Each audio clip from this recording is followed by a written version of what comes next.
দয়া দেখো তো 27 তারাবিতে কোন মসজিদে বেশি জিলাপির ব্যবস্থা করেছে।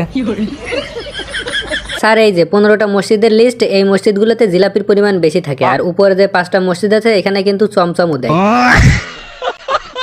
অনেকে আবার দানাদার সাথে বাতাসাও দেয়। স্যার আপনি তো তারাবি পড়তে না যে বিয়ার র্যাঙ্ক পুষ দেন, তাহলে জিলাপির খবর নিয়ে আপনি কি করবেন? আরে অভিজিৎ, এবারের রোজা ইফতারিতে মুড়ির সাথে জিলাপি মাখিয়ে একদমই খাওয়া হয় নাই, এজন্য 27 তারাবিতে জিলাপি গুছিয়ে বাকি 2 দিন শান্তি করে ইফতারিতে মুড়ির সাথে জিলাপি মাখিয়ে খাবো। শোনো, 27 তারাবি অর্থাৎ কদর রাতে পোলাপান সব যাবে নামাজ পড়তে, তার মানে কেউ গেম খেলবে না। এই সময়টাতে আমি বিয়ার র্যাঙ্ক পুশ দিয়ে গ্র্যান্ড মাস্টার উঠে যাবো। স্যার তাহলে কি আপনি তারাবি পড়ে জিলাপি নেবেন না? আরে জিলাপি তো আমি নেবই, নামাজ শেষ করে মিলাদ পড়াবেন, মিলাদ পড়ানো শেষ হয়ে গেলে মুনাজাত ধরার আগ মুহূর্তে তোমরা একটা মিস কল দিবা আমার কাছে। তোমরা মিস কল দিলে আমি সাথে সাথে মসজিদে যাব, যাইয়ে জিলাপি নিয়ে চলে আসবো। এটা মানতেই হবে স্যার, বদ বুদ্ধিতে আপনার মাথায় একদম গিজে না।